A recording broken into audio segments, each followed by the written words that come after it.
If you want to train like the pros, here's a basketball strength and skills workout that you can do to maximize your on and off court performance.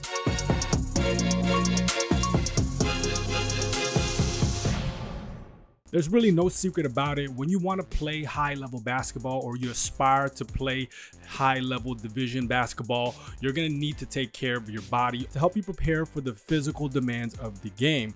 As you get older, you're going to have more practices, more games. The game is going to be a little bit more physical, so it's up to you to build your body and to build that armor. And also, as you get older, the talent level becomes a little bit more equal. So what are you going to do to have that advantage or to have that competitive advantage over the next player? So this is where you have to take care of your physicality, your athleticism, and it's also a great way to reduce the likeliness of getting hurt. And it's always a bonus to be more proactive versus reactive when it comes to injury prevention, because a lot of athletes, they make the same mistakes. Is they start to do their rehab and strength training process after they get hurt. You want to avoid that by simply being on top of your strength training, and that helps with just maybe reducing the severity of the injury, or that can help you heal faster because you've already been going through the motion. And from experience working with younger athletes all the way up to the college pro level, I find that sometimes a little bit of strength training can actually help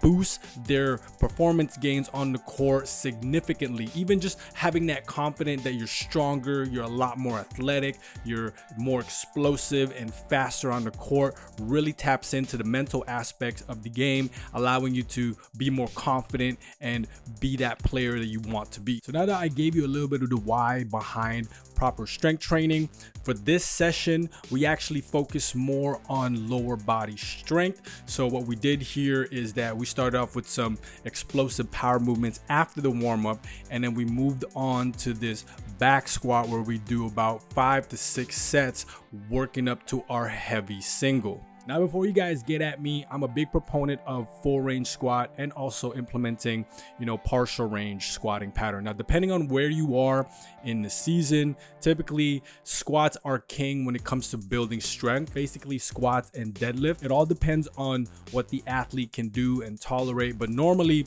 I like a simple back squat to build that lower body strength. And definitely early in the season, you want to prioritize moving into full range of motion just because of the mobility benefits that you're going to get from it. And of course, as you get closer to mid and later in the season and going towards postseason, you want to do partial range movements or partial range squat patterns to minimize soreness. And for this specific session, once you get to your heavy single or your 1 rep max, you want to perform a drop set. So you're going to drop the weight by maybe 20-30%, and you're going to perform 3 fast reps, or at least try to perform it fast on the way up. And for rest times in between each set, typically you want to go between 1 to 3 minutes. Now, once you're done that, we're going to move on to our last block. So for block C, we're going to do a dumbbell forward lunge to start. We're going to go 5 reps per leg, and generally choose a weight where you can perform 5 and then have 2 reps left in the tank.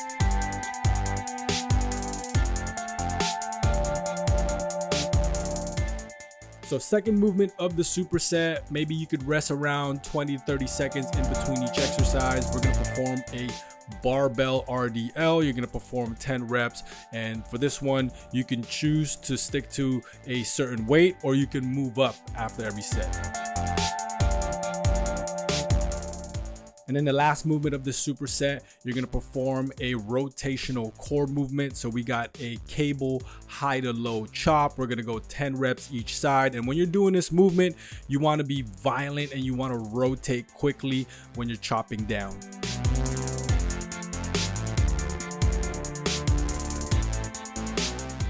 And then for our finisher block, we got block D, heavy sled push. We're going to perform 3 sets, 10 to 15 meters, and you want to load up the weight after every set. So now we're moving on to our basketball skills work. So this can be done right after your strength session, or you can wait a couple hours after. It's just based on your preference. What you're gonna start off with is a 3-spot form shooting. You're gonna make about 5 from each spot. Then we're gonna move on to this rhythmic through side step pull up. So you're gonna put it between your legs, do a side step towards the same side, and then pull up.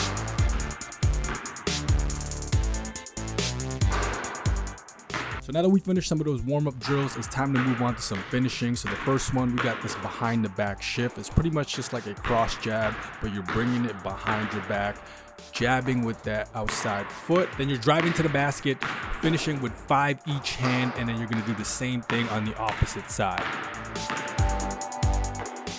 Next finishing drill, we got the cross jab finish. So what you're gonna do is you're gonna push the ball across your body, then you're gonna load that outside leg to be able to push laterally so that you can blow by explosively, and you're gonna make 5 with each hand and do the same thing on the opposite side. Next finishing drill, we got a quarter spin, and then we're just taking it to the basket. Really simple, but really effective, especially when you add that little bit of hesitation with the quarter spin. So you're gonna do 5 makes each hand, perform it on the opposite side as well.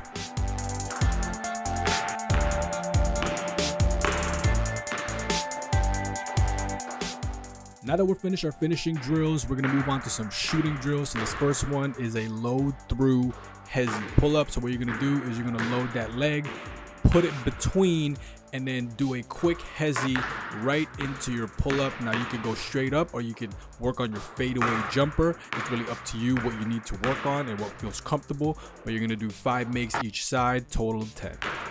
Next shooting drill, we got a lateral float hezi pull up. So all we're doing here is we're floating that ball, dribbling it to the side, and then we're using our eyes to fake and hezi, and then we pull up right into our mid-range.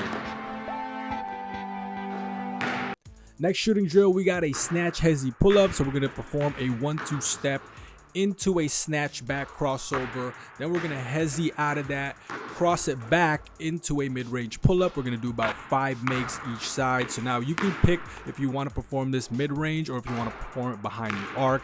It's all based on what you're feeling and how you want to attack it that day. And of course, for most of these drills, it's always effective to have a partner or a live defender to force you to react a certain way, or to just make you uncomfortable to be able to pull up in front. And then we're gonna finish off with this toss jab pull up from behind the arc. So it doesn't matter really which side you jab at. Normally I would recommend jabbing with your strong side and then pulling up behind the arc, and do about 5 makes each side. So that makes our total 135 makes for this entire skills workout.